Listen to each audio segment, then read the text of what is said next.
sa ating headlines. Do not interfere in this. Judges, I warn you. Matapos ipagbawal ang paggamit ng vape sa mga pampublikong lugar, Pangulong Duterte nagbanta sa mga hukom na huwag maglalabas ng restraining order. PNP nilinaw na pagpapaliwanagin lamang at wala pang kasong isasampa sa mga mahuhuling nagbe-vape.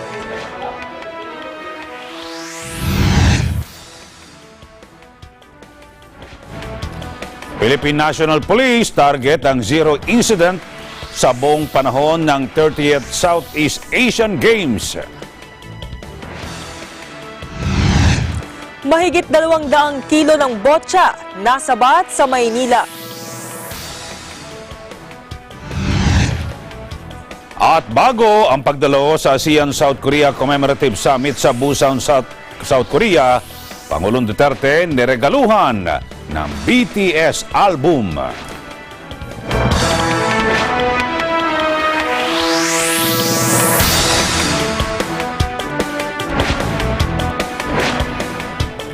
Magandang gabi Pilipinas, tayo po ay sabayan na napapakinggan sa DZEC Radyo Agila 1062 sa Mega Manila at sa ating mga Radyo Agila Provincial Relay Station sa mga lungsod ng Dagupan, Lucena, Cebu at Davao.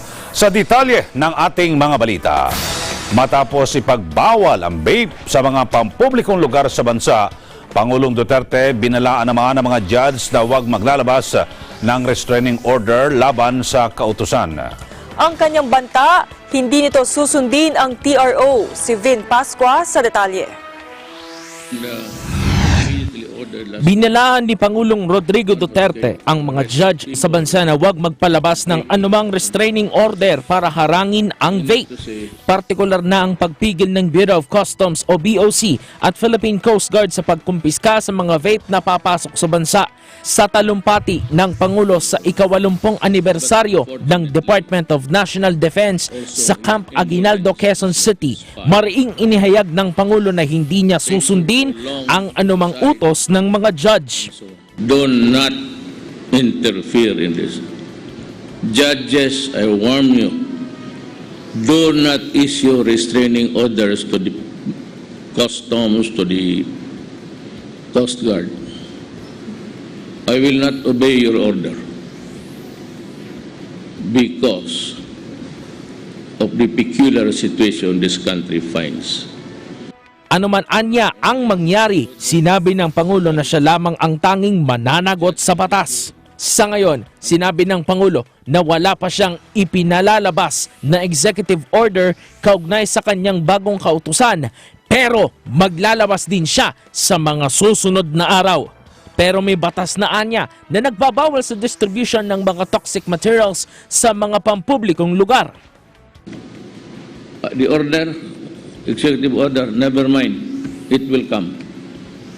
I mean, you are here, you have to act urgent, it's an immediate thing, especially if it is to protect the lives of the people.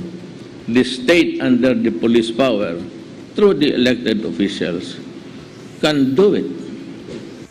Ang pahayag ng Pangulo ay kasunod lamang ng kinumpirmang kaso ng Department of Health na isang 16 anyos na dalagita mula sa Visayas ang naitalang unang kaso ng electronic cigarette o vaping associated lung injury o EVALI sa bansa matapos gumamit ito ng 6 na buwan. Ayon sa Pangulo, may sangkap na kemikal ang vape na hanggang ngayon ay hindi pa pumapasa sa pagsusuri ng Food and Drug Administration at maging ang di pa matukoy na epekto nito.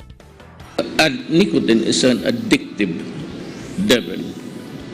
And if you have to have a fix, well, you have to find some latrine that, but not in the madding crowd.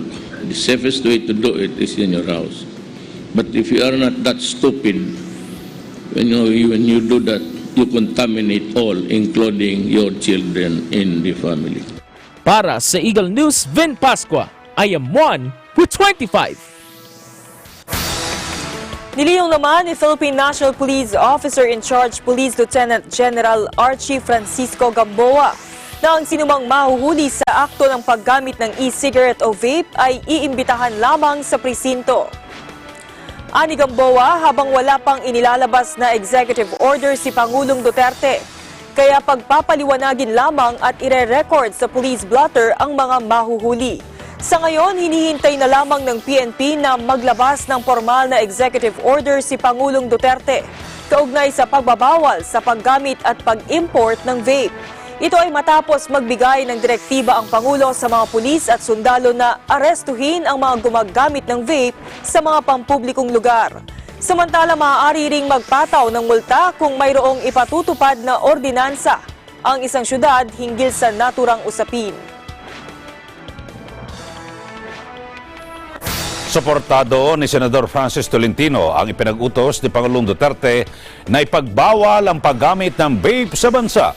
Sabi ni Tolentino, ang desisyon ng Pangulo ay talagang napapanahon kaakibat sa inirerekomendahan ng medical science studies. Dapat anyang ikonsidera ang kalusugan ng mga kabataan bilang prioridad. Sa plenary deliberation, hiniling ni Tolentino sa Department of Health o DOH na ipaliwanag kung bakit walang mga abiso laban sa electronic cigarettes. Ayon kay Tolentino, marami ng issuance ng Centers for Disease Control and Prevention sa US tungkol sa panganib ng vape at e-cigarettes, pero wala pa ring advisory ang DOH. Hindi rin anya sapat ang public information campaign ng DOH tungkol sa polio, tuberculosis, dengue at African swine flu.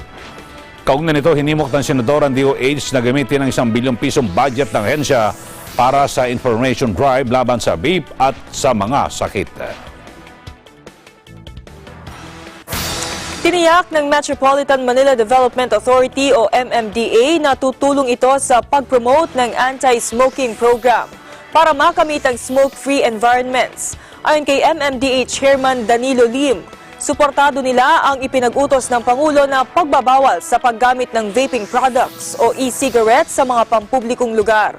Dapat anyang tumalima sa nasabing order ang publiko dahil ito ay para sa ikabubuti ng kalusugan ng lahat. Dagdag pa ni Lim, sang-ayon sila sa pahayag ng Pangulo na may masamang epekto sa kalusugan ng tao ang paggamit ng vape. Kaugnay nito, istriktoan niyang imo-monitor ng ahensya ang pagbebenta, pag-a-advertise at promosyon ng sigarilyo at iba pang tobacco products sa loob ng 100-meter perimeter ng mga paaralan sa Metro Manila. Nagpaalala rin ang ahensya sa publiko na may ilang local government units sa Metro Manila, kabilang ang Caloocan, Muntinlupa, Taguig, Malabon at Navotas, ang may umiiral na lokal na ordinansa tungkol sa pagre-regulate sa paggamit, pagbebenta at promotion ng e-cigarettes. Sa iba pang balita, ipinaliwanag ni dating Bureau of Corrections sa Chief Nicanor Paeldon ang tangkanyang pag-realign sa 1 billion pesos na pondo ng Bucor. Ayon kay Paeldon, sumulat siya sa Senado kung pwedeng ilipat sa Correctional Facility sa Sablayan Oriental, Mindoro ang pondo na nakalaan para sa mga kulungan sa Palawan, Davao, Leyte at Zamboanga. Anya, ito ay matapos na ipag-utos noon ni Pangulong Duterte na ilipat sa iba't ibang lugar ang New Bilibid Prison at bilang bahagi na rin ng modernisasyon ng Bucor. Wala anyang nangyaring realignment at hindi rin naman ito pinayagan ng mga mambabatas. Abangan, Philippine National Police target na makamit ang zero incident sa buong panahon ng 30th Southeast Asian Games. At Philippine Coast Guard, isasagawa ang send-off ceremony para sa K9 contingents na i-deploy sa mga competition venue. Antabayan na ng mga balitang yan sa pagbabalik ng Mata ng Agila.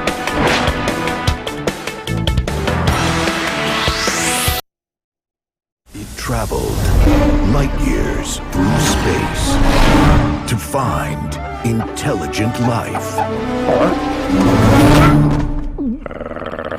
Sean's back, but there's a new arrival in town who's a little alien.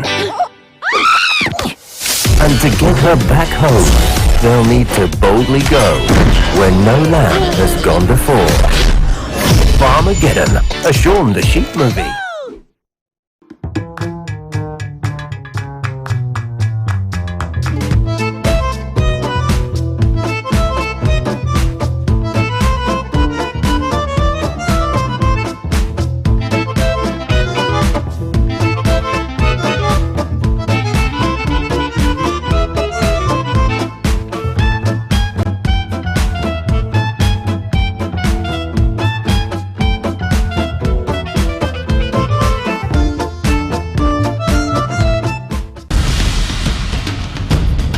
Tamang impormasyon, napapanahon, mula Batanes hanggang taon-taon, di lamang sa bansa, kundi maging sa iba't ibang panig ng mundo. Mga balitang makabuluhan, mga panayam sa kinauukulan, subaybayan. Dito lamang sa Net 25.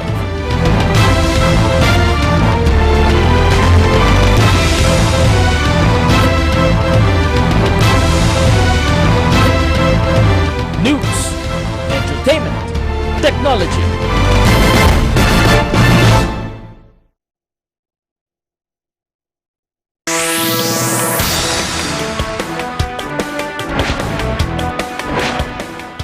Zero incidents sa buong panahon ng 30th SEA Games sa bansa.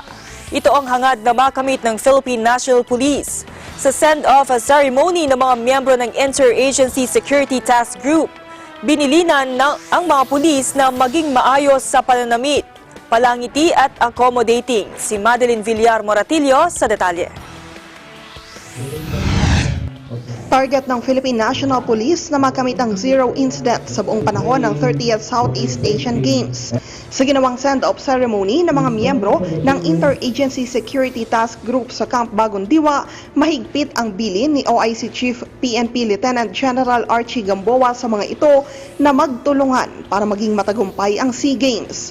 Ayon kay Gamboa, kung lahat ng pulis ay kikilos at magtatrabaho, walang dahilan para hindi nila makamit ang zero incident.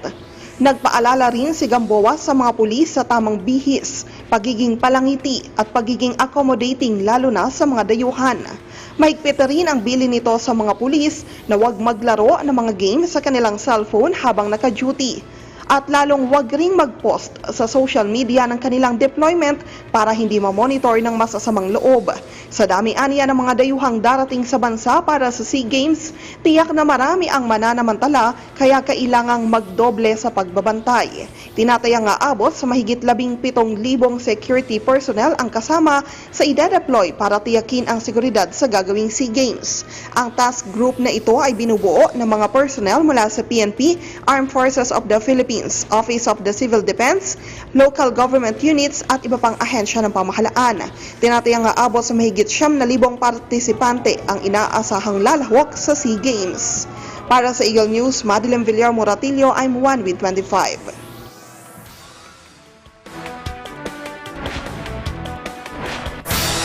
Nagsagawa ng send-off ceremony ang Philippine Coast Guard o PCG para sa kanilang K9 contingent na i-deploy sa mga competition venue para sa 30th Southeast Asian Games mula Nobyembre 30 hanggang Disyembre 11 ngayong taon.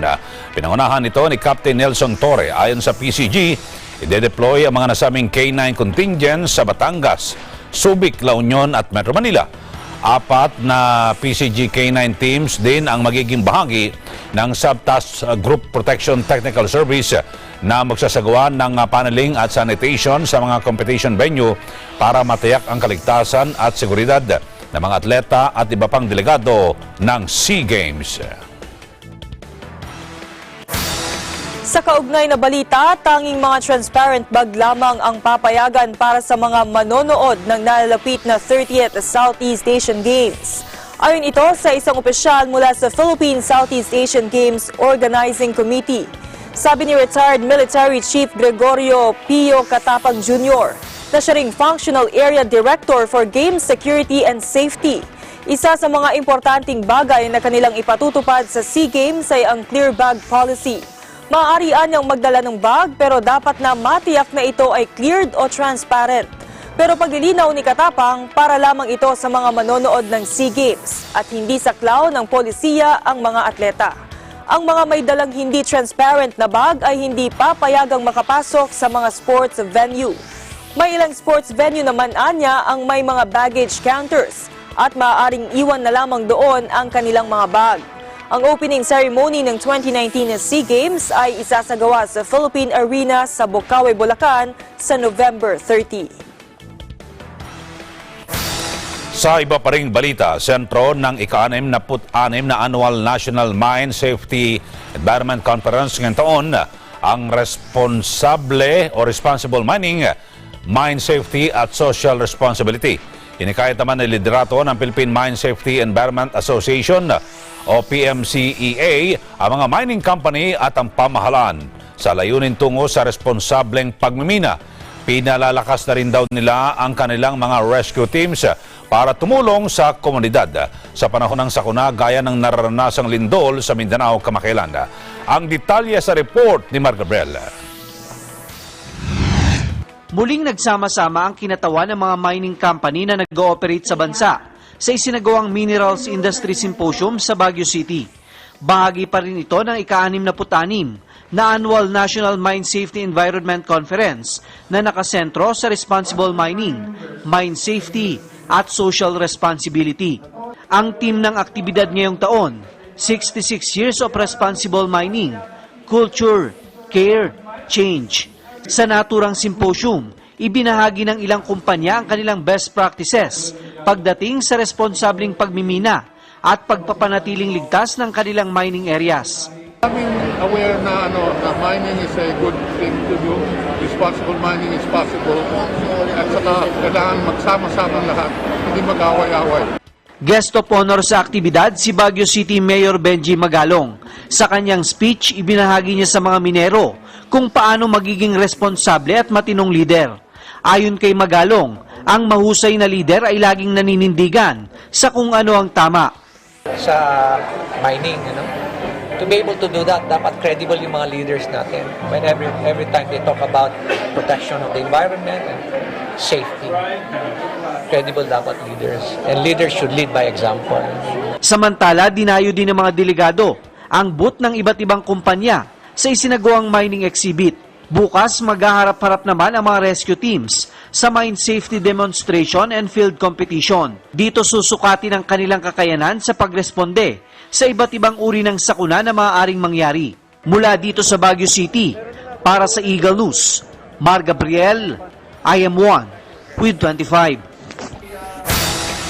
Abangan, Bureau of Customs striktong susuriin ang rice import documents. At Timber Company at mga opisyal nito kinasuhan ng tax evasion sa DOJ. Yan ay babang balita sa pagbabalik ng Mata ng Agila.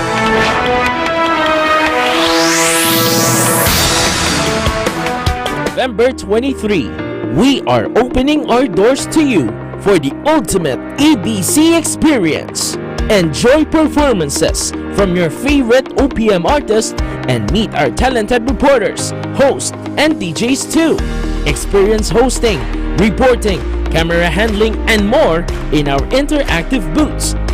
Visit exhibits of various products, innovative business solutions, and even job openings featured in our trade fair. For small and medium enterprises, learn tips and tricks at the Business Forum on entrepreneurship and technology. Also avail of fast and hassle-free services from our government agency partners such as the PSA, SSS, Pag-ibig, PhilHealth, and more. Admission is free, so bring the whole family, learn, dine, and experience the EBC Open House and Trade Fair.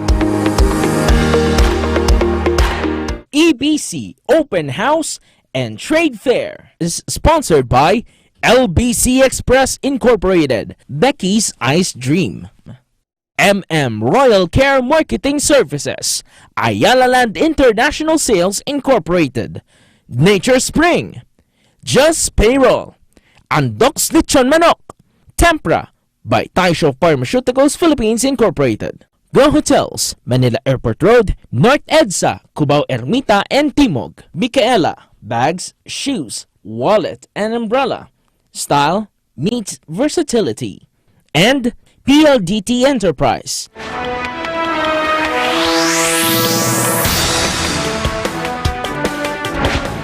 Magpapatupad ang Bureau of Customs sa ilalim ng Department of Finance o DOF ng istriktong pag-iinspeksyon sa mga rice import document. Sa gitna ito ng verbal order ni Pangulong Rodrigo Duterte na suspindihin ang rice importation sa harvest season ng mga magsasaka. Ayon kay Finance Undersecretary Tony Lambino, dapat ay kumpleto ang import documents. Kamakailan ay ipinag-utos ng Pangulo ang suspensyon ng rice importation sa gitna na rin ng hinaing ng mga magsasaka dahil sa resulta ng rice tariffication law. Ang multi-sectoral watchdog group naman na Bantay Bigas ay hinamon ang Pangulo na maglabas ng executive order tungkol sa suspensyon ng rice importation para ito ay maging opisyal. Itong Lunes, sinabi ng Malacanang na wala pang order para sa Department of Agriculture na suspindihin ang importasyon ng bigas sa panahon ng anihan. Pebrero nang lagdaan ng Pangulo ang rice tariffication law na nag-aalis sa quantitative restrictions sa rice importation. Dahil dito, ang presyo ng lokal na palay sa ilang lalawigan ay bumaba ng hanggang 10 piso kada kilo. Hindi raw makakaapekto sa inflation ang plano na suspindihin ang rice importation sa bansa. Ayon kay Bangko Sentral ng Pilipinas Governor Benjamin Jokno, ang pagsuspinde sa rice tariffication law ay walang significant impact sa presyo ng bigas. Marami naman anyang imports na darating ngayon at ang concern ay ang harvest season na maaari pa anyang magpababa sa presyo ng bigas. Sa policy meeting ng BSP noong nakarang linggo, sinabi ng Monetary Board na inaasahan ito na 2.4% na inflation na mas mabagal sa unang pagtaya na 2.5%.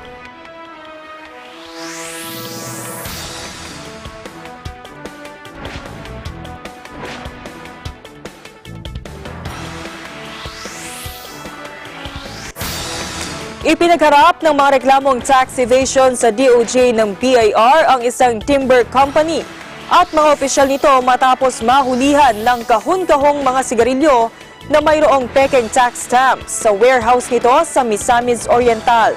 Ang kaso laban sa Timberwood Development Corporation ay nag-ugat dahil sa hindi pagbabayad ng buwis, pameke ng tax stamps at iligal na pagsasagawa ng negosyo. Unlawful pursuit of business, failure to file excise tax returns, unlawful possession or removal of articles subject to excise tax without payment of the tax, unlawful possession of spurious internal revenue stamps.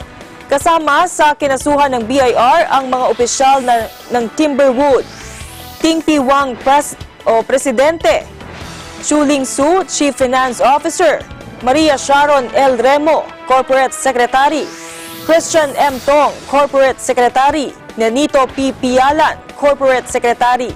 Umaabot sa 118.4 million pesos ang hindi binayarang buwis ng Timberwood. Ayon sa BIR, ang Timberwood na may address sa Mohon, Tagaloan, Misamis Oriental ay nasa negosyo ng exporting, buying at selling ng lahat ng uri ng kahoy o troso. Pero isinagawang validation ng BIR Cagayan de Oro City. Ito pala ay nasa manufacturing ng plywood at hindi rehistradong excise taxpayer. Dahil dito, ikinasa ng BIR katuwang ang NBI ang surveillance sa warehouse ng kumpanya. Tumambad sa mga otoridad ang kahon-kahong mga sigarilyo at chewable tobacco products na walang tax stamps o kaya ay may pekeng excise tax stamps. Kabuang 798 na master cases at 116 reams ng iba-ibang sigarilyo ang nakumpiska mula sa Timberwood. Nananatiling mababa pa rin ang tiwala ng mga Pilipino sa China. Ito ay batay sa resulta ng Social Weather Stations o SWS survey kung saan nakakuha ang China ng negative 33 nitong September 2019 na pumapatak sa kategoryang bad. Mas mababa pa rin ito kumpara sa nakuha ng China noong June na negative 24. Samantala, naunguna pa rin ang Amerika sa pinagkakatiwalaan ng mga Pilipino na nakakuha ng positive 72 o excellent. Sinundan ito ng Australia na may positive 37, Japan na may positive 35 at Singapore na may positive 26. Umaasa naman ang Malacanang na pahahalagahan ng mga Pilipino ang China sa hinaharap na panahon. Ito ay kasunod ng isinagawang survey ng Social Weather Station sa usapin ng most trusted country ng mga Pilipino. Ayon kay Presidential Spokesperson Salvador Panelo, hindi na sila nagulat sa naging resulta ng isinagawang survey at naiintindihan naman nila ito. Nakaaapekto sa resulta ng survey ang nagpapatuloy na agawan ng teritoryo sa West Philippine Sea. Anya, nirerespeto nito ang paninindigan ng mga lumahok sa survey.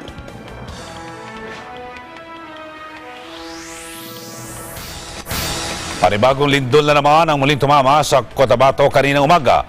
Ayon sa Philippine Institute of Volcanology and Seismology o PBOX, niyanig ng magnitude 4.2 na lindol ang bayan ng Tulunan kaninang alas 6:31 ng umaga. Tectonic ang origin nito at may lalim na 10 kilometro. Naramdaman ang intensity 4 sa Kidapawan City na napinsala rin ng mga nagdaang lindol na tumama sa Mindanao noong nakaraang buwan. Pero ayon sa PBOX, di naman inaasahan ang aftershocks at pinsala sa panibagong lindol sa Cotabato. Matatandaang no October 28 nang tumama ang magnitude 6.6 na lindol sa Tulunan, Cotabato. Makalipas ang 2 araw, tumama naman ang magnitude 6.5 na lindol. 14 ang nasawi, habang mahigit 400 ang sugatan sa 2 pagyanig. Sabi ng PBOX, maraming faulty systems ang nasa palibot ng Tulunan gaya ng Mlang Fault, makilala Malong On Fault, North Colombio Fault at South Colombio Fault. Samantala, kabuoang 373 pamilya sa iba't ibang munisipalidad sa Bukidnon ang apektado ng 5.9 magnitude na lindol na tumama sa lalawigan nitong Lunes ng gabi. Ayon sa Provincial Public Information Office, ang mga apektadong residente ay mula sa Maramag, Don Carlos, Dangkagan, Kitaw-Taw, Talakag at sa Katingilan ang sentro ng lindol. 11 katao naman ang napaulat na nagtamo ng minor injuries. Umapela ang lokal na pamahalaan ng karagdagang tents para sa mga evacuee at food packs.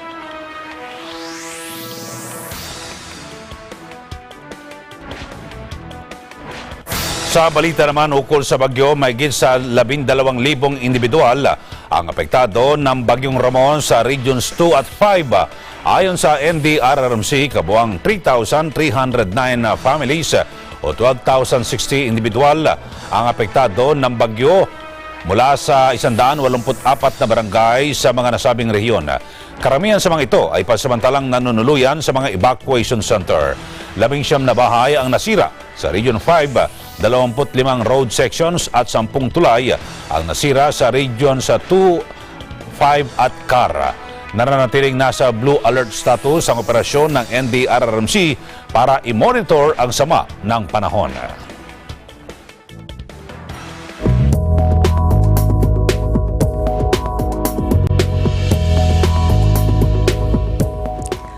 Bahagyang bumilis pa ang kilos ng severe tropical storm Sara. Ayon sa Pag-asa, huling namataan ng bagyo sa layong 255 kilometers sa silangan ng Basco, Batanes.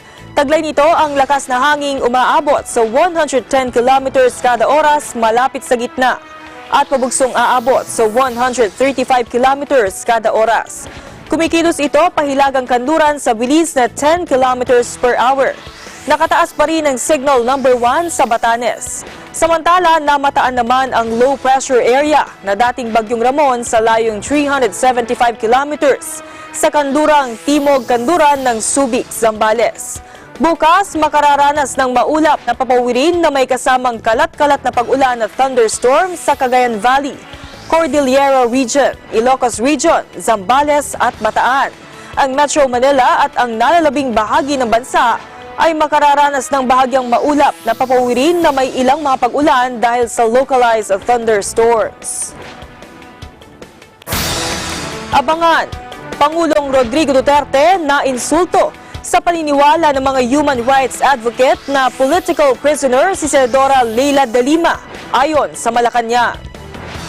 At at Children's Congress, isinagawa sa Dumalinaw, Zamboanga del Sur ang mga balitang yan sa pagbabalik ng mata ng Agila.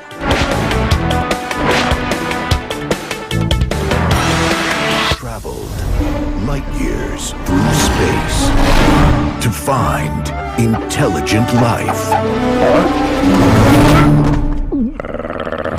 Sean's back. But there's a new arrival in town. Who's a little alien. And to get her back home, they'll need to boldly go where no land has gone before. Farmageddon, a Shaun the Sheep movie.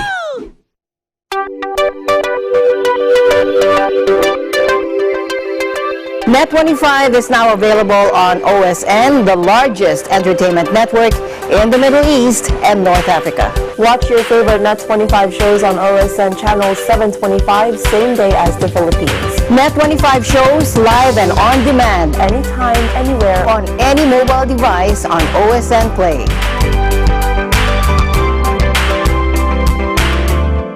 Agila Balita, Lunes hanggang Biyernes, alas 7:30 hanggang alas 8 ng umaga.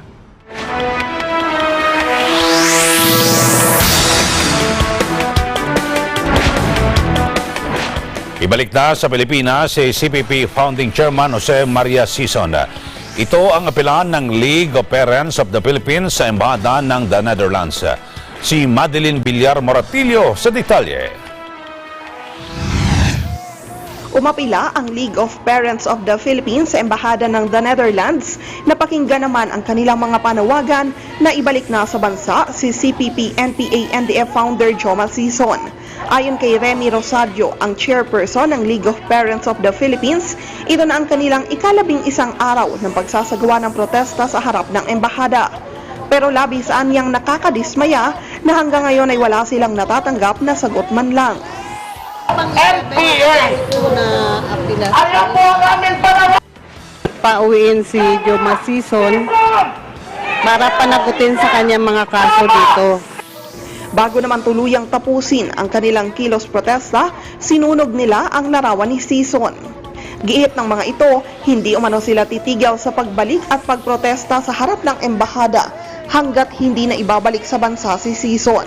Kasabay nito sinabi ni Rosario na katuwang ang ibang magulang, hindi sila magsasawa sa paglulunsad ng mga aktibidad laban sa mga front organization ng New People's Army o NPA para sa kapakanan ng kanilang mga anak.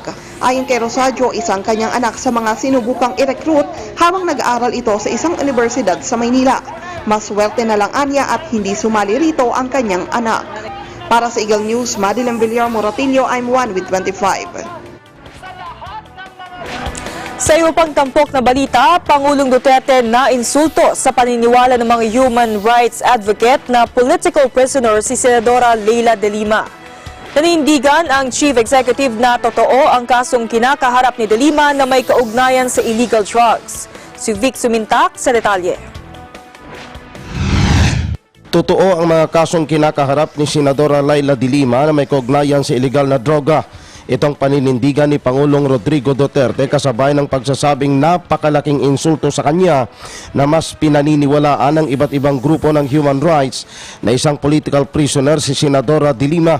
Ayon sa Pangulo, nabulag si de Lima ng kanyang ambisyong politika kaya pinatulan anya nito ang limpak-limpak na salapi na galing sa illegal na droga para masustentuhan umano ang kanyang kampanya noong 2016. Iginit ng Pangulo na ang mga ebidensya laban kay de Lima ay mula mismo sa mga testimonya ng mga convicted drug lords at mabigat na patunay sa kanyang pagkakasangkot sa operasyon ng illegal na droga sa New Bilibid Prison noong kalihim pa ito ng Department of Justice. Kilalang Pangulo naggalit sa mga human rights advocate na kumakampi sa mga personalidad na sangkot sa kalakaran ng illegal na droga sa bansa. Vic Sumintak, Eagle News, ay amuan with 25. Sumasailalim sa physical therapy sa isang pribadong ospital sa dating Autonomous Region ng Muslim Mindanao, Governor Saldi Ampatuan ang primary suspect sa 2009 Maguindanao Massacre. Ayon sa Bureau of Jail Management and Penology o BJMP, na-stroke noong nakarang buwan si Ampatuan at na-confine sa intensive care unit mula October 22 hanggang 29, 2019. Ipinagbigay alam ito ng BJMP sa judge na humahawak sa multiple murder case laban kay Ampatuan. Dagdag pa ng BJMP, itinakbo sa ospital si Ampatuan noong October 21 matapos na magpakita ng senyales ng stroke pero idineklarang stable na ang kondisyon nito. Kasalukuyan pa nilang nakakonfine si Ampatuan at sumasailalim sa tuloy-tuloy na physical at occupational therapy para sa kaliwang braso nito na paralisado. Hirap din si Ampatuan sa paglalakad.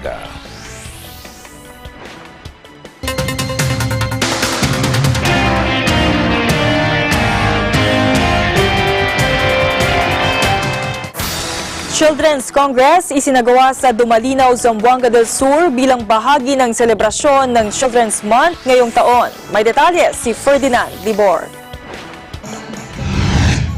Bilang bahagi ng Children's Month celebration ngayong taon na may timang karapatang pambata, patuloy na pahalagahan at gampanan tungo sa magandang kinabukasan, nagsagawa ang lokal na pamahalaan ng Dumalinaw sa Zamboanga del Sur ng Children's Congress kung saan mga mag-aaral sa daycare center ang lumahok sa iba't ibang kompetisyon.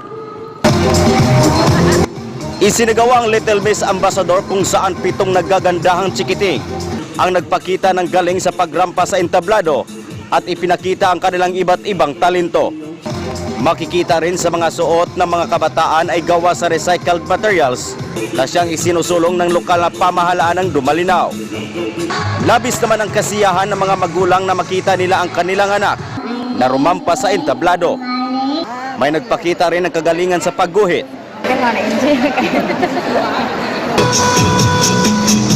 Pagsayaw at pagtula.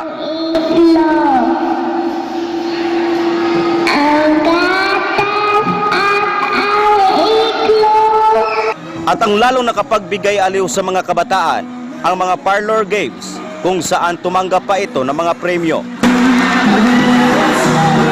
Ang bayan ng Dumalinaw ay una nang tumanggap ng pagkilala mula sa DSWD na Seal of Child-Friendly Local Governance dahil sa patuloy na pagtataguyod na maisulong ang karapatan ng mga kabataan. Mula rito sa Zamboanga del Sur, para sa Agila, Ferdinand Libor, I am Buwan, with 25.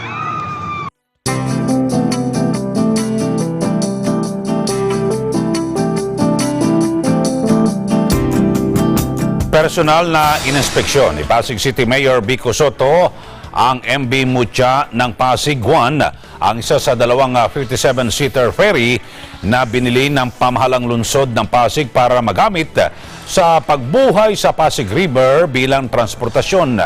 Sakop ng ferry system ang 11 terminal sa Pinagbuhatan at San Joaquin sa Pasig City, Guadalupe at Valenzuela sa Makati City, Hulo sa Mandaluyong City at PUP Santa Mesa, Santa Ana, Lambingan, Loton, Escolta at Plaza Mexico sa Maynila.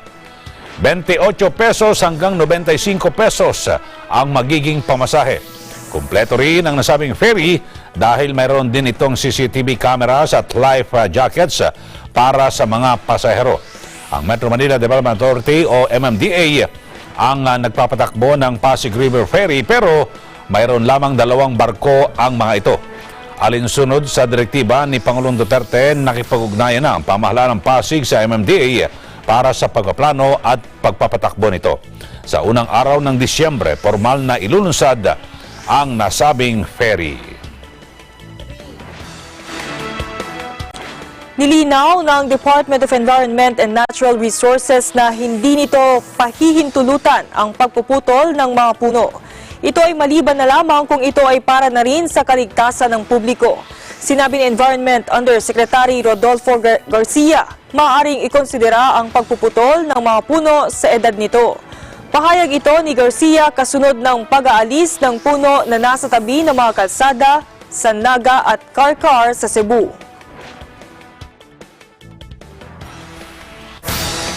Bagamat kabilang sa second-class municipality ang bayan ng Bansod sa Oriental Mindoro, hindi naman ito magpapahuli sa magagandang pasyalan.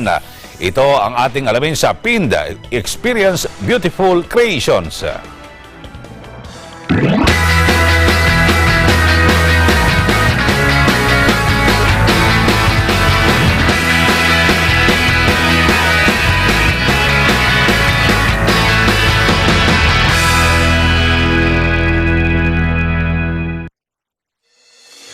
tropa, Frenny, mga bestie, nakulayan niyo na ba ang matagal niyo nang inaasam na bakasyon?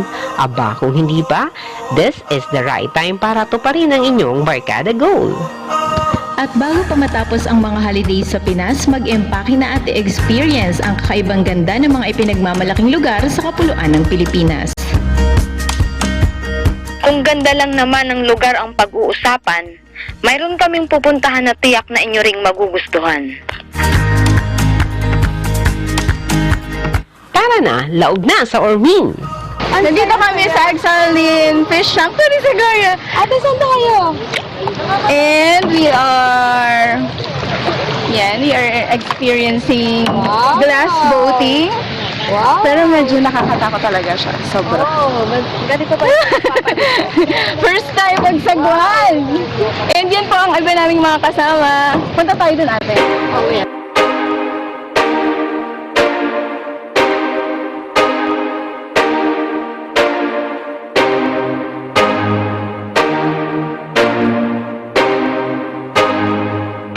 Alam niyo bang 15 years na ang pinangangalagaan at binabantayan ang Agila Fish Sanctuary mula nang maitatag ito noong taong 2004. Dahil sa pagtutulungan ng LGU Gloria, Provincial Government, Malampay Foundation, mga non-government organizations na sa barangay, at sama o samahan ng mga isda ay naging matagumpay ang kanilang adhikain na ipreserba ang sanktuaryo ng yamang dagat dito sa Barangay Agsalin.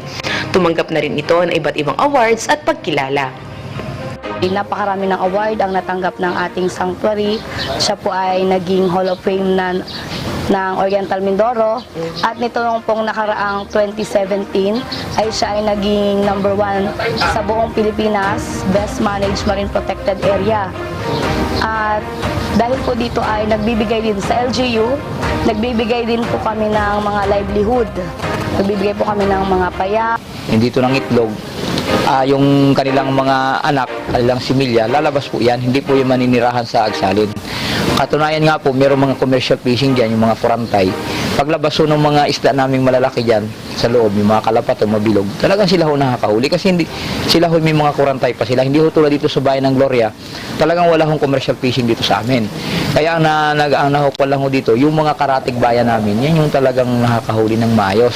Yung mga mangingisda namin, talagang gamit lang kawil at saka yung mga lambat na may malalaking mata. Aba, kung ganito sa buong Pilipinas, hindi na tayo magkukulang sa isda. Kaya si Kapitan, determinado talagang mapangagaan itong kanilang sanktuaryo. Hanggang ngayon po, amin pong pinatutunayan sa lahat, sa buong Gloria at buong Oriental Mindoro, na ito pong Fish Sanctuary ay aalagaan po namin hanggang sa bandang huli. Isang snappy salute sa lahat ng mga nagmamalasakit sa Agila Fish Sanctuary. At bago kami umuwi, di mawawala ang picture-picture. Siyempre, muli naming babalikan ang iyong mayamang karagatan. Soon!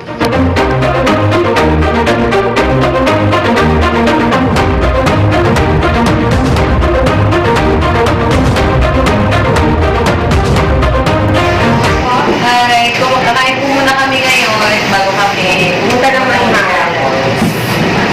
So yan, nandito na po kami sa Bansunat. Pagkatapos namin mag-snorkeling sa Gloria ay syempre nagutom kami. So eto, samahan niyo kaming tikman yung mga pagkain dito sa amin.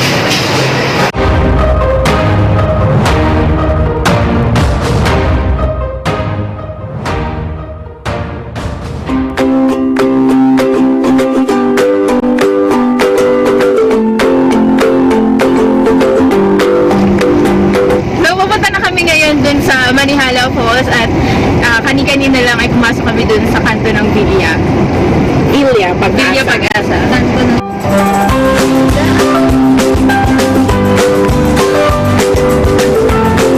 Balita ko, tatawid daw kami ng ilog. Tingnan natin mamaya kung anong mangyayari sa amin sa pagtawid namin sa ilog. Magta-trek kami for 30 minutes. Pero ready kami dyan kasi nandito na ang aming mga slippers. Ready kami. Sa mga basa ang moment na yan. Before kami pumunta ng Manihala Falls, makipag-coordinate muna kami sa barangay. So, dito na po tayo. So, Sa barangay hall ng Manihala, ang unang dapat puntahan para mailagbok ang iyong pangalan. Sa ganitong paraan, namomonitor nila ang bilang ng mga taong pumupunta dito.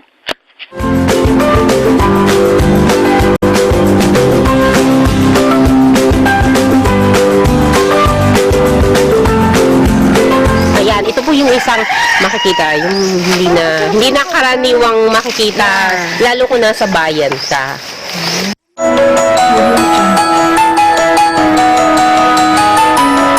Ready na po tayo para mag-trek. Ilang minuto ang ating ito-trek? Mga 15 minutes, wala pang 10 15 minutes lang doon. Hindi na yung makakarating sa lugar ng Manihala Falls. So, napapabalita lang yung kanyang kagandahan at kaya gusto rin po naming subukan. Ito yung puntahan po namin. Kaya kami nainganyo pumunta dito dahil sa picture na ito.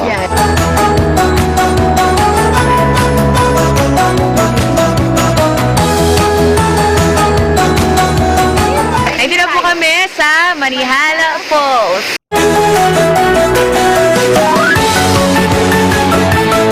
So ito po ang aming Manihala Waterfalls. So ito naman po ay open sa public. Lahat ng mga guests pwede pong pumunta dito. Dadaan lang po sa barangay hall para po mag-logbook.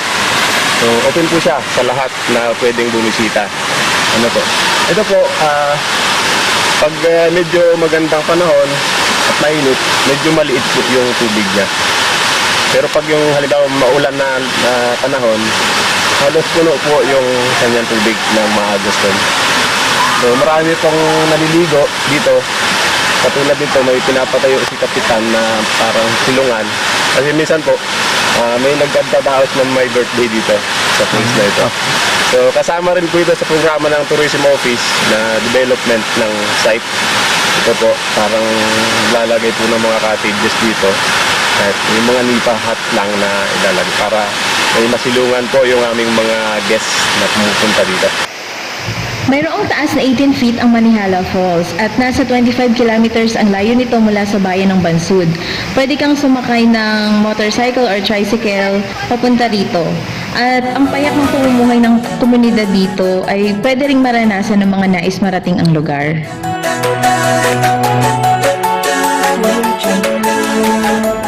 Wala ang araw para malibot namin ang iba't pang magagandang lugar dito sa Ormin.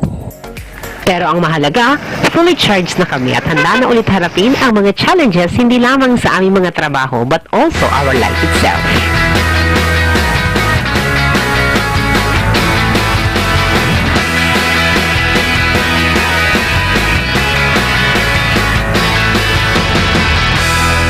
Ating EBC correspondent sa buong bansa sa PIND Experience Beautiful Creations. Mapapanood ang playlist ng PIND sa YouTube channel ng 95.5 Pinas FM. Maaari itong i-share sa social media gamit ang hashtag PIND. Abangan! National Policy Framework on Learners and Schools bilang Zones of Peace inilabas ng DepEd. At Department of Science and Technology idinaan sa pamamagitan ng tagisang robotics ang kanilang panghikayat sa mga kabataan na kumuha ng kursong engineering. Ang detalye ng mga balitang yan sa pagbabalik ng Mata ng Agila.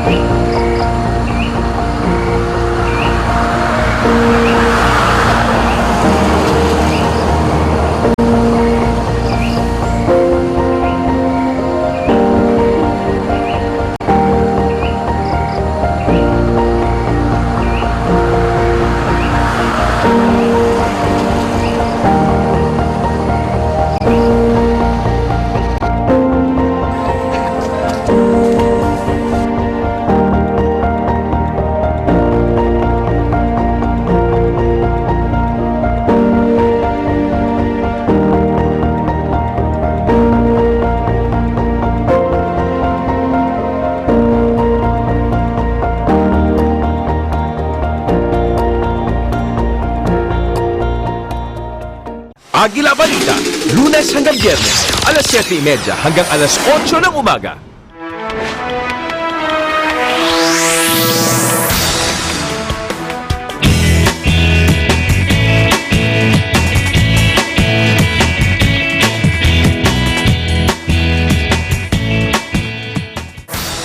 Nag-issue ang Department of Education ng National Policy Framework on Learners and Schools bilang Zones of Peace.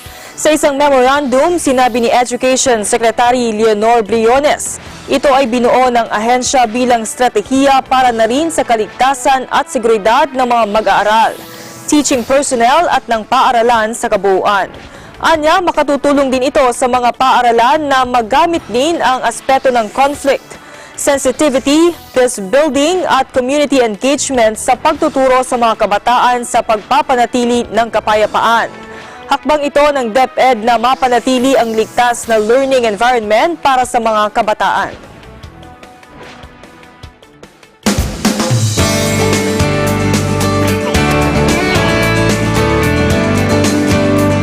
Press debriefing workshop para sa mga health workers. Pinakinabangan sa San Mateo, Rizal. Si Bel Sorara sa detalye. Pinakinabangan ng mga health workers sa iba't ibang lalawigan na nasasakop ng Region 4A o ang Cavite, Laguna, Batangas, Rizal at Quezon ang isinagawang stress debriefing at psychosocial process activity. 3 araw isinagawa ang naturang aktibidad na ginanap sa San Mateo, Rizal. Kabilang sa mga participants ay mga nurse, health workers ng lungsod, munisipalidad emergency responders at mga kinatawan mula sa mga local government units na mga naturang lalawigan. Ayon kay DOH-4A Regional Director Eduardo Hanairo, mas maganda na ang mga health workers at emergency responders sa komunidad ay may kaalaman sa pagbibigay ng psychosocial support tulad ng psychosocial first aid, debriefing techniques at mental health processing. Magiging daan ng mga nabanggit na estratehiya tungo sa tamang rehabilitasyon. Binigyan din po ni Hanairo na malaki ang naitutulong ng debriefing sa mga biktima ng anumang kalamidad o mga may traumatic experience. Sa pamamagitan anya ng naturang aktibidad ay makadarama ng motivation ang mga biktima. Magpapasigla ito sa kanilang damdamin tungo sa ikapagkakaroon ng masayang kapaligiran. Para sa Eagle News, Bel Surara and the 1 with 25.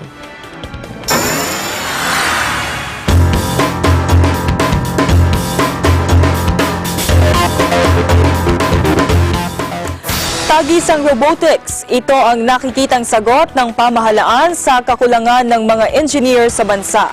Kung bakit, alamin sa report ni Madeline Villar Moratillo. Idinaan ng Department of Science and Technology o DOST sa pamamagitan ng tinawag nilang Tagisang Robotics ang kanilang panghihikayat sa mga kabataan na kumuha ng kursong may kaugnayan sa engineering.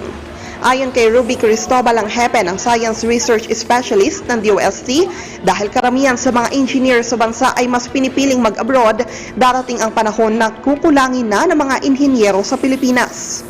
The purpose is to encourage everyone, all of the students, to get into engineering and other STEM courses because we need people who will become scientists and engineers someday. Sa Tagisang Robotics, 16 na eskwelahan na lahat ay public high school ang naglaban-laban at nagpakita ng kanilang husay at pagiging malikhain sa pamamagitan ng pagbuo ng isang robot na kayang dumepensa at mag-shoot ng bola. Sa nasabing kompetisyon, nagwagi ang Pitogo High School bilang best team habang itinanghal naman na best alliance ang Malabon National High School at Caloocan National Science and Technology High School. Umaasa si Cristobal na makakatulong ang mga ganitong aktibidad para maengganyo ang mga kabataang sumabak sa engineering courses.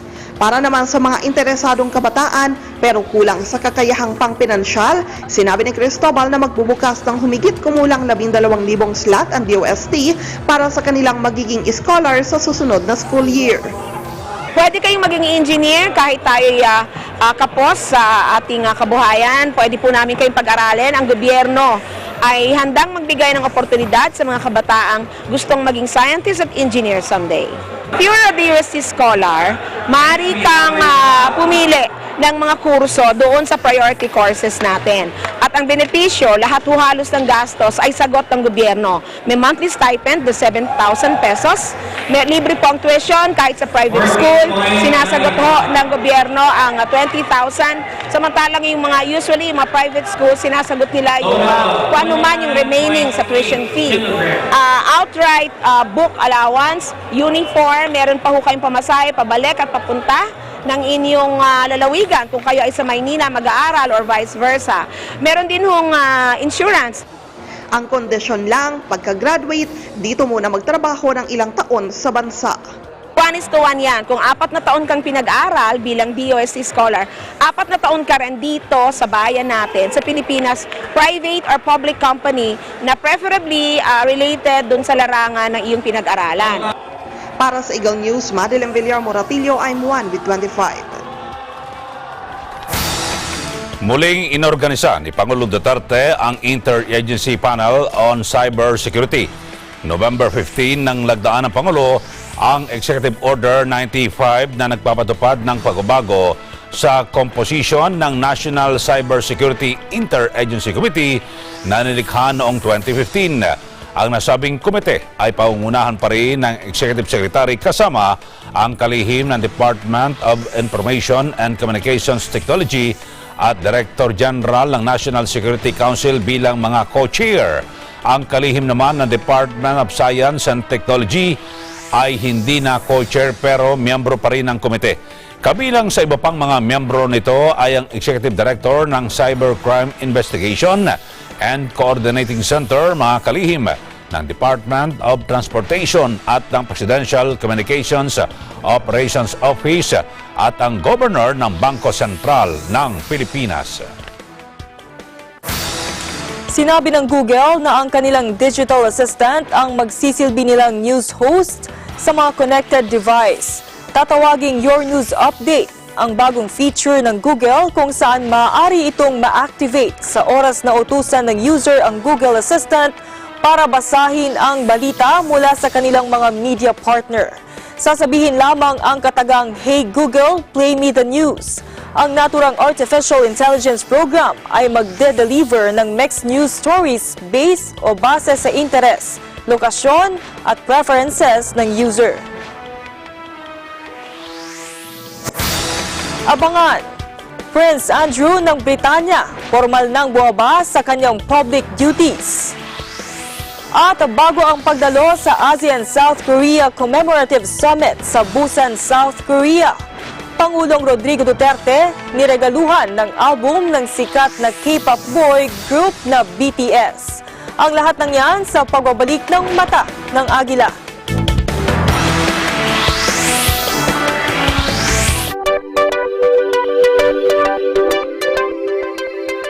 Para sa mga viewers namin sa Middle East at North Africa via OSN, hello po sa inyong lahat dyan. Ako po si Aiki. Ako po si Apple Chu at araw-araw tayong magkasama sa Letters and Music. Dito sa Net25 at OSN, Siguradong at home ka dito.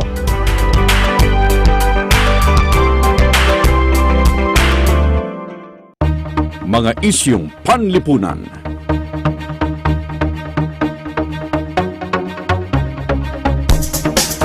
Mga isyung pampolitika.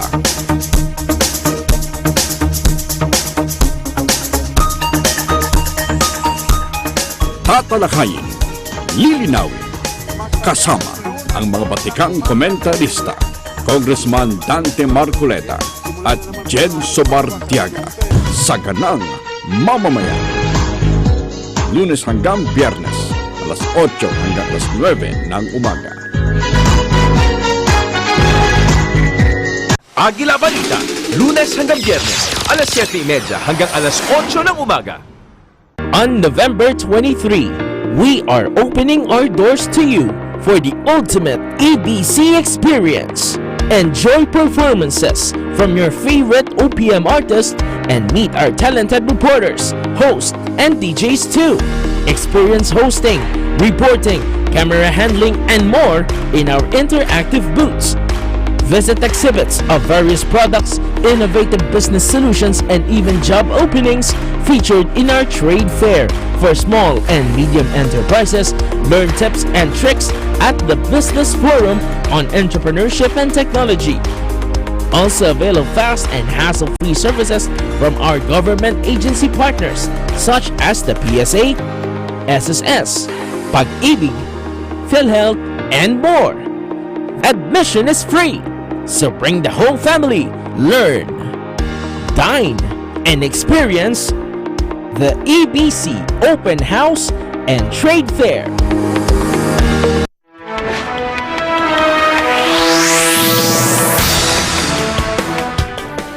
Sa atin pa ring top story, kinastigo ni Senador Panfilo Lacson ang mga mababatas dahil sa mayroon na namang pork barrel ang panukalang pambansang budget para sa susunod na taon. Anya, itinatago pa rin ang pork barrel na kanila namang nahanap. Ilan sa mga tinukoy ni Senator Lacson ang 14 billion pesos na proyekto ng DPWH. Si Man Corbera sa detalye. Hindi pa rin umano pork-free ang panukalang 4.1 trillion budget para sa susunod na taon. Ayon kay Senator Ping Lacson, tila walang kadala-dala ang mga kongresista sa pagtatago ng pork barrel kahit pa ibinito ni Pangulong Duterte ang kanilang insertion sa 2019 budget na nagkakahalaga ng 95.5 billion pesos. Katunayan, sinabi ni Lacson na sa Department of Public Works and Highways pa lamang may natukoy na silang halos 20 bilyong pisong pork barrel. Alam nyo, itong national budget, ito yung hide and seek na matatanda. They keep, hide sila ng hide, hanap naman kami ng hanap. Kung hindi makita, edi okay lang sila. Pero pag nakita, edi huli. Ganun lang yon. Parang taon-taon, nag-hide and seek, nagpapatintero. Una niya raw inakala na malinis sa pork ang 2020 proposed budget dahil halos wala namang binago ang mga kongresista sa National Expenditure Program sa kanilang ipinasang General Appropriations Bill. Gayunman, lumitaw sa NEP na isiningit ng ilang kongresista ang ilan nilang mga proyekto para hindi ito masilip habang binubusisi ang budget. Ilan sa tinukoy ni Lacson ang 148 projects ng DPWH para sa mga tulay at kalsada. Kabilang narito ang Cannon Road sa Baguio City, 2 circumferential roads sa Batan Island, sa Rapu-Rapu sa Bicol. Wais dahil tinransmit sa amin, wala ka talaga masisilip. All except, yun nga, yung mga, siguro, carelessness na rin sa pagmamadali rin. Kaya nga may lumabas pang 500,000 pesos na gagawa ng tulay sa Ilocos. So, iniba na yung sistema. Sa NEP pa lang, nakapagpasok na, pero hindi pa rin pulido. Dahil nga, may mga lumalabas na kitang-kita mo, too glaring to ignore, na bakit may mga proyektong ganito na hindi naman dapat merong ganyan, di ba? Halimbawa, Makati City, nakalagay lang doon, 266 million, various infrastructure projects or road projects. Ano yun? Saan sa Makati yun? Quezon City, ganun din. And even other areas. So ito yung mga tinitingnan natin. Nakakabahala ayon sa senador dahil may plano pa umano ang Kamara na magpasok ng amendments oras na isa lang ang budget sa Bicameral Conference Committee. Sa ngayon, natapos na ang interpellation sa budget sa plenaryo ng Senado. Kanya-kanyang paraan, pero kanya-kanyang parang basketball din. No? Mag-lay up kung saan papasok. Kailangan harangin mo. Well, sa BICAM, kasi automatic mag-member naman ako because vice chair ako ng finance. Ang maganda siguro, palitan namin sistema na mag-meet kami formally open, well constituted, tapos iwanan namin sa chairman ng, not that we don't trust Senator Angara, pero ang makakaharap niya doon, yung chairman ng APRO na si Congressman Ungab, who is also a decent person, ano? Kasi hindi nga siya pumayag na i-withdraw, di ba? Dahil gusto ng House leadership noon, withdrawin yung budget, yung NEP, hindi siya pumayag. He stood his ground. Ayon kay Lacson, maghahain siya ng amyenda para tapyasan ang budget ng ilang departamento ng gobyerno dahil sa underspending at hindi nagagastos sa mga pondo. Kabilang narito ang Department of Public Works and Highways, Department of Transportation at Department of Education. Ang tatlong ahensya anyang natukoy na notorious sa kabagalan ng paggastos ng pondo para tustusan ang iba pang mahalagang programa ng gobyerno. Kabilang narito ang National ID System, Universal Healthcare Program at free access to tertiary education. Ang talaga magbe-benefit yung mga landmark laws na naipasa na mas marami makikinabang kasi when we talk of 1.5 million students, tapos aakyat pa ito pagpasok ng mga susunod na taon dahil nga yung K-12, di ba? Tapos universal healthcare, ang talagang target, makover lahat yung barangays. Ito yung high cost sa tier 2 na sinasabi ko kailangan mapondo ng 257 billion pesos. Pero nakalagak lang ngayon sa fiscal space 151. So yung sa tier 1 na 141, merong 10 billion na medyo nadagdag, pero ano lang yun, sa inflation lang papasok yun eh. So halos pareho rin. So ang observation nga, nagpasa tayo ng Universal Healthcare Act of 2018 na implementahan ng 2019. Bakit hindi natin dinagdagan yung pondo? Walang effect, o kumbaga sa gamot, walang efficacy, yung added efficacy, yung funding. Pinasa natin. Para sa Eagle News, may Ann Corvera, IM1 with 25.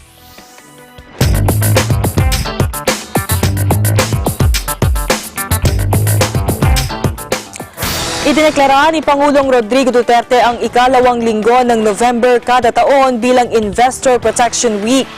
Batay ito sa dokumentong inilabas ng Malacanang. Sa Proclamation 846 na nilagdaan ng Pangulo nitong November 15, inaatasan ang Securities and Exchange Commission sa pakikipag-ugnayan sa Presidential Communications Operations Office para pangunahan ang paggunita sa Investor Protection Week. Nakasaad sa proklamasyon na dahil sa dumaraming bilang ng napaulat na investment scam sa bansa, ay kinakailangang magpatupad ng mga hakbang para mabigyan ng impormasyon at kaalaman ang publiko tungkol sa financial literacy, investor rights, at responsibilities at risk of investment.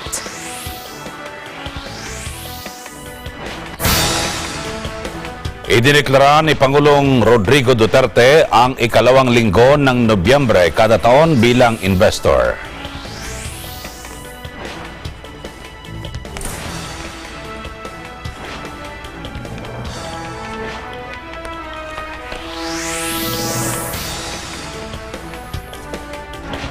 Samantala, suportado ng Department of Labor and Employment o DOLE at ng Bangko Sentral ng Pilipinas o BSP ang e-payment sa sahod ng mga empleyado sa pribadong sektor. Ayon sa DOLE, makatutulong ang e-payment ng sweldo sa pamamagitan ng formal account sa pagsusulong ng financial inclusion ng mga magagawa at ng epektibong pagbabantay sa tamang pagbabayad ng sahod.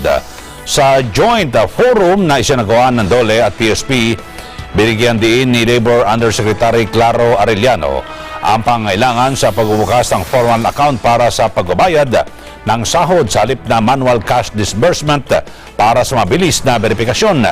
Nabatid na 2017 Global FindX Report, nasa 6.6% lamang ng wage earner sa pribadong sektor ng bansa ang tumatanggap ng sahod sa pamamagitan ng formal account kung saan nakadeposito ang e-money account na pinangasiwaan ng financial institution.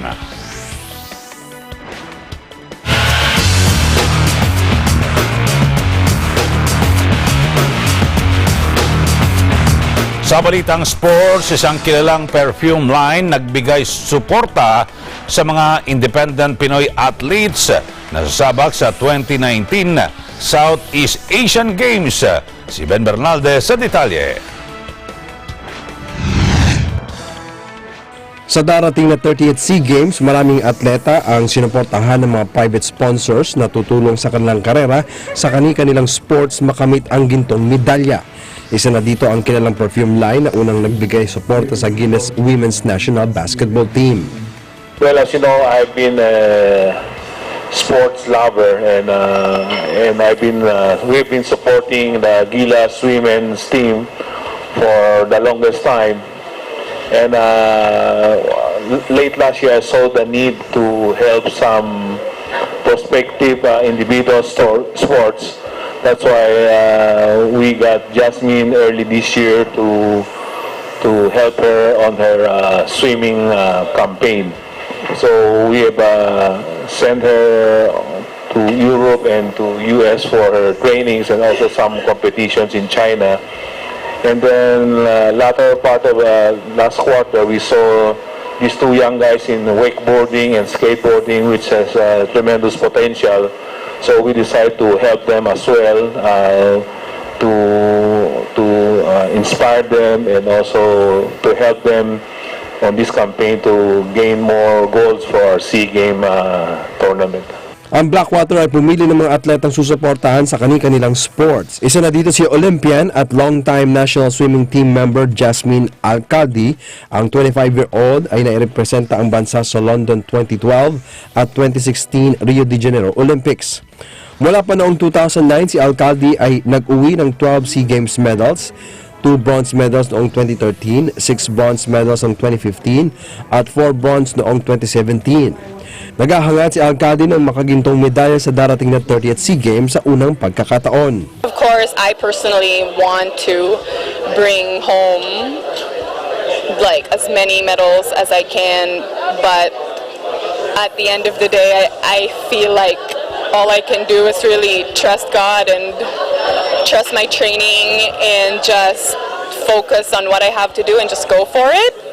And I'm just praying that the outcome is what we all want, but I'm just very blessed and happy and very honored that I get to do what I do, regardless of, all the obstacles.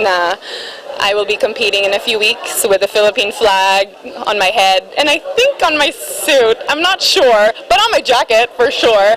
And to just being able to go out there with all that, it's very exciting and humbling and such an honor talaga.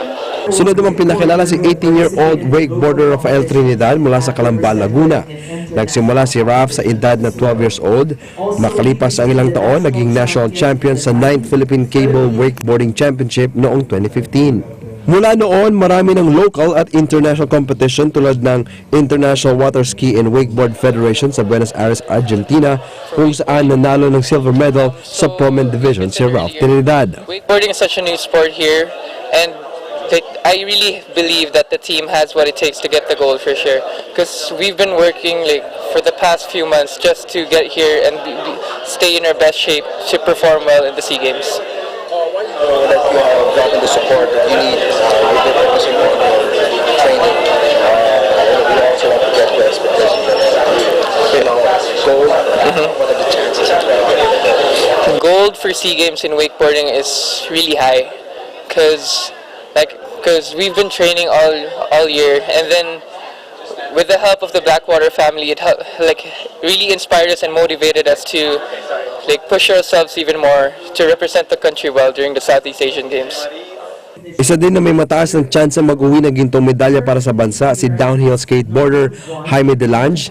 Si Delange ay highly ranked sa buong mundo at number 1 sa Pilipinas, at maraming international competition na rin ang sinalihan ni Jaime sa US, Spain, Australia, New Zealand, South Korea, and Japan. Yes, there's definitely some confidence there in the Philippines because we've always been a talented bunch of skaters. I'm really proud to say that the Philippines has been dominant in Asia for the past 5-6 years. We've been leaders in the sport. But of course, with the opportunity to get a gold comes a fair amount of pressure. But to be honest, I've seen the team handle it very well because the confidence carries over and they're putting in the work. There will be no excuses when the time comes. No, we haven't really. Of course, you always wish there was more, hoping for more government support and stuff like that. Thankfully, we have people like Boss Dio, proper patriots, nationalists that actually believe in us. And we feel really blessed to have different kinds of support coming from all over. Panghuli ang Women's Gilas Pilipinas sa posigidong mag-uwi ng medalya para sa bansa. Ang Gilas Pilipinas Women Team ay pang-7 sa FIBA Asia Oceanic Zone Ranking at pinangungunahan ni Coach Patrick Henry Aquino.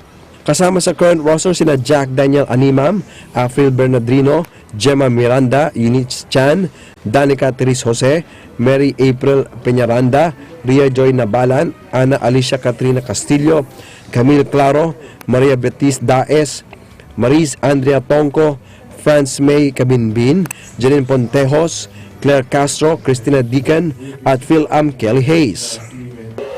After coming from the pre-qualifying tournament in New Zealand for the Olympics, it was a great experience for us, getting beaten by a lot of the big teams in Asia. But those experiences can be possibly good for us coming into the Southeast Asian Games. And for a fact, we've been out of the country for twice already, competing with the big teams in Asia. So I think we're ready, much ready this time, and hopefully we could get that elusive gold.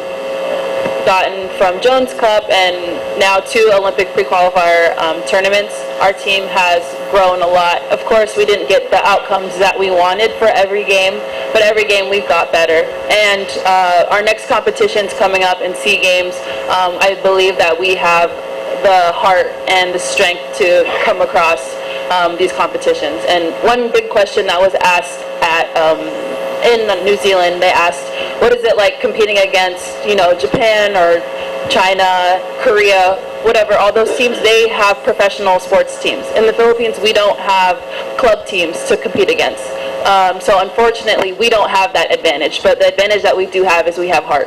And that's something that I think we can continue to grow upon and fight regardless of what the score is. We're always giving our best, and regardless of the outcome, we're doing it for the country. Isasagwa sa November 30 hanggang December 11 ang 30th SEA Games, ang isa sa pinakamalaki sa kasaysayan ng Biennial Meet, kung saan 10,000 ng mga athletes mula sa 11 bansa ang lalaban sa 530 events sa 56 na sports. At yan ang mga balita para sa EN Sports. Ako si Ben Bernaldez and I'm 1 with 25.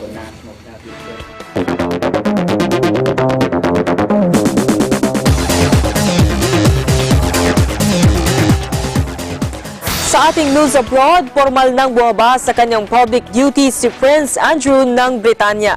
Kasunod ito sa alegasyon laban sa kanya na inabuso nito ang isang 17 anyos na dalagita na ipinakilala umano ni US financier Jeffrey Epstein. Yumanig umano ito sa royal family kaya nagdesisyon ang pangalawang anak ni Queen Elizabeth na bumaba na lamang si Prince Andrew sa kanyang pwesto. Tiniyak naman ni Prince Andrew na makikipagtulungan ito sa anumang investigasyon laban sa kanya. Samantala, nasa 200 katao pa rin ang patuloy na nagbabarikada sa Hong Kong Polytechnic University. Binarikadahan na ito ng mga pulis para matiyak na mauubusan ng kanilang supply sa loob at mapilitang lumabas na. Ilang araw na ang nakakalipas ng nilusob ng mga protester ang nasabing paralan kung saan gumamit pa sila ng petrol bombs at mga pana. Inilahad ng mga otoridad sa lugar na gumamit na sila ng 1,458 na tear gas, 1,399 rubber bullets, 325 beanbag rounds at 265 pounds bullets. Ilang protester na rin ang kanilang naaresto at nakadagdag sampahan ng kaso.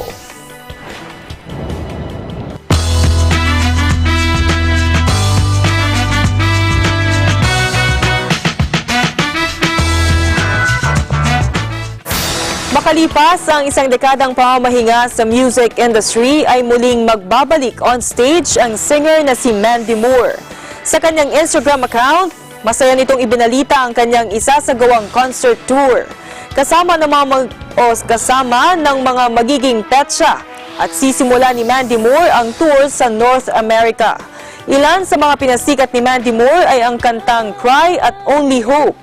Bumida rin si Mandy sa 2002 movie na A Walk to Remember.